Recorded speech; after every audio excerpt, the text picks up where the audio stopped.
John, I think you mentioned this a little bit when you played Carolina, and I wonder how much, given the success you had last year, how people view you if you talk about taking teams for granted as part of preparation, not taking teams for granted. In other words, realizing that this Devils team is not the one. I have. Okay. I have talked about that. Yeah. Is that a concern of yours on the whole with your group? Or do you I hope not. I think we're beyond that, I would like to think, but this is a really good hockey club. It's a really fast hockey team. So they're for real. I think everybody, when they started off the way they did, felt, they'll peter out here, but they've got really good goaltending. The additions that they've had have stepped in, and they have some guys that are overachieving too right now. So I did bring it up because I think as a coach you have to. I don't want to insult the team because I do think in the back of my mind, I do think they understand that part of it. So we'll see.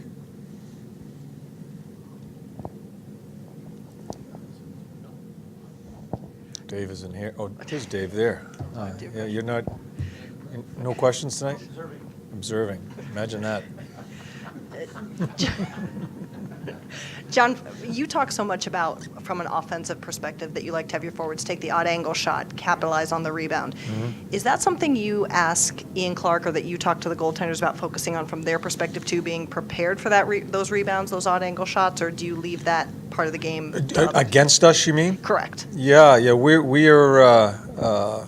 Clarkie does a lot of drills with our goalies as far as trying to. It's a tough save for a goalie because it's hard to control. Clarkie does a lot of drills with them.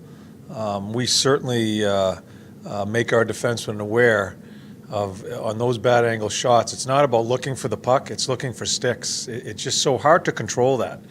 Yeah. So in our video, and Clarkie has helped us the other way too, when we're trying to develop offense off of it too. So it's in our conversation. With Milano going out and a fourth line that maybe has more of an identity now, I think was the phrase you used yesterday. Yeah. You had that last year, an identity on that fourth line.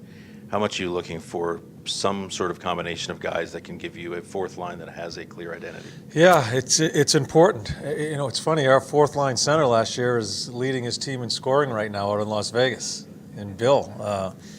I'm thrilled for him. You could see, I know I'm kind of going off here, but you could see the first time I saw Bill really start bringing some offense was in the playoffs last year. He looked like a different guy in the playoffs, so I'm thrilled he's having the success he's having. What was your question? The identity? Just identity of the fourth line. Yeah, I think it's important. They add they add that the jam as we're trying to play the way I think we should play and the way I think our players feel we should play. I think they add to it.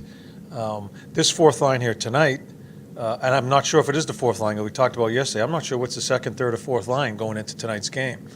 But I like what this line can do just for our bench. I think Jens is going to probably start there tonight, which is a whole different dimension on if you want to call it the fourth line. I like what it looks like. Matter's played well. He's used his legs. He's been on the puck. Zezzy takes care of a lot of stuff down low. So we'll see how it goes. And we may think it's the fourth line going in. I'm not sure where it ends up as the game goes on. Okay, thank you.